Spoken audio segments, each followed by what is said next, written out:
Ketika Tama mendengar ini, dia bertanya, "Apakah Anda tahu tentang perusahaan keamanan internasional saat ini? Di mana markas mereka biasanya berada?" Melba berkata, "Saat ini setidaknya ada 300 perusahaan keamanan di pasar pengiriman global.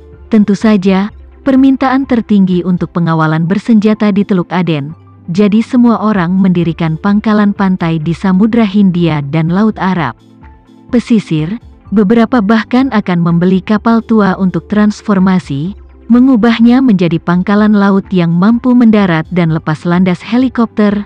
Sekarang seluruh pasar sebagian besar ada di tangan Inggris, diikuti oleh Amerika, relatif sedikit di Asia, dan dalam hal harga, perusahaan pengawalan barat sedikit lebih mahal daripada yang timur, dan penerimaan pasar mereka lebih tinggi." "Saya mengerti." Tama mengangguk dan berkata, "Melba, Anda mengirimi saya informasi tentang semua kapal kita pada tahap ini." Pada saat ini, Tama telah memutuskan dalam hatinya untuk membiarkan Cataclysmic Front dengan kuat memotong pasar pengawalan bersenjata. Karena Inggris dapat mengambil lebih dari setengah bagiannya, orang Indonesia secara alami dapat melakukan hal yang sama. Karena dia telah memutuskan untuk melakukannya, dia harus menggenggamnya dengan kedua tangan di darat dan di laut. Di satu sisi, dia ingin Yoshua menemukan cara untuk mendirikan pangkalan di pantai Yaman, Arab Saudi, dan negara-negara lain. Dan di sisi lain, dia juga harus mempersiapkan pangkalan laut, jadi dia bermaksud memberikan semua informasi kapal isu shipping kepada Yoshua, sehingga dia bisa memilih yang paling cocok dari mereka untuk transformasi. Setelah menutup telepon, Tama memberikan umpan balik kepadanya tentang situasi yang didapatnya dari Melba.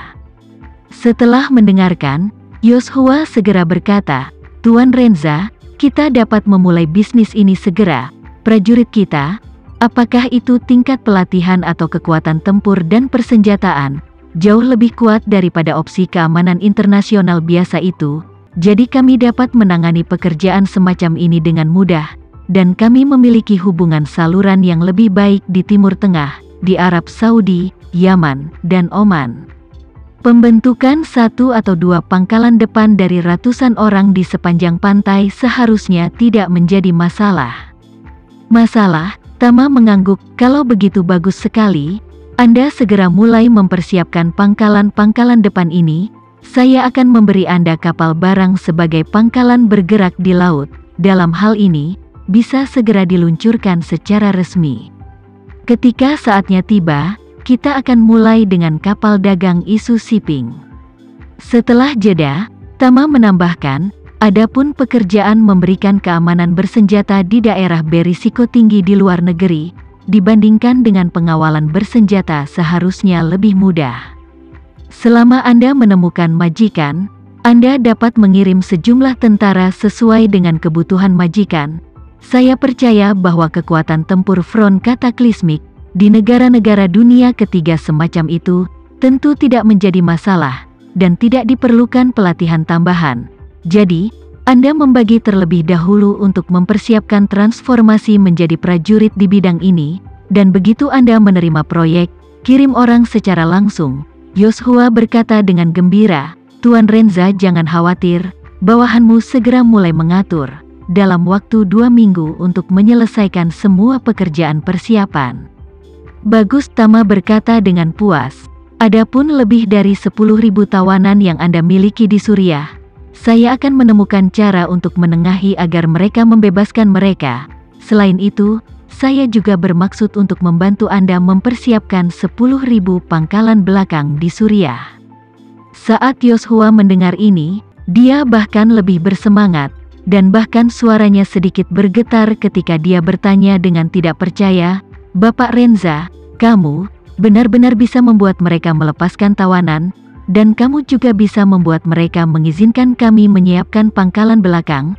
Tama mengangguk dan berkata dengan serius, "Kamu membutuhkan tempat, mereka membutuhkan perlindungan dan bantuan. Hal semacam ini, itu hanya masalah kedua belah pihak mengambil apa yang mereka butuhkan. Selama kondisinya dapat dinegosiasikan, tidak ada yang tidak mungkin." Setelah mendengar kata-kata Tama, Yoshua mau tidak mau bertanya, "Tuan Renza, bagaimana Anda akan berbicara dengan mereka tentang masalah ini? Saya khawatir mereka tidak lagi percaya pada front kataklismik sekarang." Sebelumnya, ketika Tama berada di Suriah untuk berunding dengan pasukan pemerintah atas nama Hamid, ia memasang label di front kataklismik karena berniat menjadi parasit di dalam Suriah. Jadi pihak Suriah sangat membenci front kataklismik, jika tidak, mereka tidak akan menangkap semua 15.000 anggota kataklismik front. Tama, bagaimanapun, tidak merasa bahwa ini adalah masalah. Dengan lembut berkata, selama harapan psikologis pihak lain, kemungkinan dapat dinegosiasikan. Lagi pula, tidak ada musuh abadi di dunia ini. Semuanya juga tergantung pada besar kecilnya kepentingan yang terlibat. Said, Tama menambahkan, sekarang, situasi di pihak mereka telah banyak berubah. Seperti Hamid yang bersenjata seperti oposisi, sekarang pertahanan berada dalam garis lurus, belum lagi mereka, bahkan kataklismik front Anda, tanpa adanya senjata super berat, mencoba menjatuhkan Hamid juga merupakan mimpi bodoh. Apalagi pasukan oposisi lainnya kini mulai mengikuti dan meniru cara Hamid. Mulai menggali lebih dalam dan mengumpulkan makanan, memperkuat pertahanan internal mereka sambil membangun benteng permanen yang besar untuk menyimpan persediaan dan amunisi dalam jumlah besar. Jadi masa depan bisa diprediksi adalah pihak pemerintah tidak punya cara untuk mengambil oposisi, tapi pihak oposisi juga tidak mampu meninggalkan benteng yang kuat di luar perang ofensif, jadi selanjutnya mereka pasti akan memasuki keseimbangan timbal balik satu sama lain, tidak bisa berbuat apa-apa satu sama lain. Berbicara di sini, Tama melanjutkan dengan wajah serius. Dalam keadaan saling checks and balances ini, pasukan pemerintah relatif tidak aman.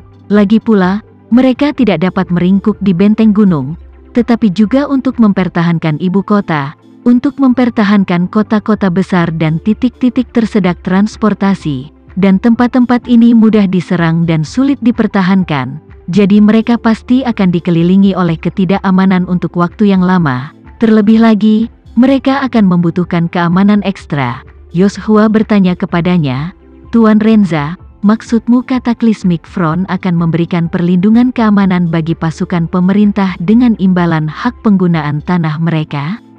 "Benar," Tama mengangguk dan berkata, "jika mereka memiliki kebutuhan ini, maka mereka dapat sepenuhnya memberi kami sebidang tanah.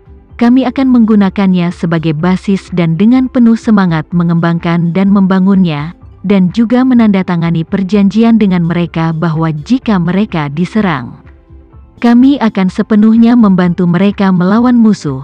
Dengan cara ini, itu juga akan menjadi jaminan bagi mereka." Mengatakan itu, Tama menambahkan, insiden baru-baru ini di Afghanistan mengejutkan seluruh dunia. Saya pikir mereka pasti sangat gugup di hati mereka. Ada pergantian rezim di Afghanistan beberapa waktu lalu, dan oposisi secara resmi menyatukan seluruh wilayah. Dengan pengalaman seperti ini sebelumnya, tekanan pada pertahanan pihak Suriah pasti sangat tinggi. Oleh karena itu, dalam situasi ini, pasti akan bermanfaat bagi mereka jika mereka bekerja sama dengan front kataklismik. Yoshua secara alami mengetahui situasi di Afghanistan dengan sangat baik, dan menganggukkan kepalanya berulang kali. Seperti yang Anda katakan, saya juga berpikir bahwa Suriah sangat membutuhkan rasa aman yang lebih besar, dan jika kita berbicara dengan mereka dengan benar, masalah dasar harus dinegosiasikan dengan hasil yang positif. Mengatakan itu, Yoshua berkata dengan emosi yang tak tertandingi, "Dalam beberapa tahun terakhir ini, bawahanmu telah berusaha menemukan tempat yang cocok untuk kataklismik front untuk berakar, hanya untuk mencoba selama bertahun-tahun dan tidak mewujudkan keinginan ini."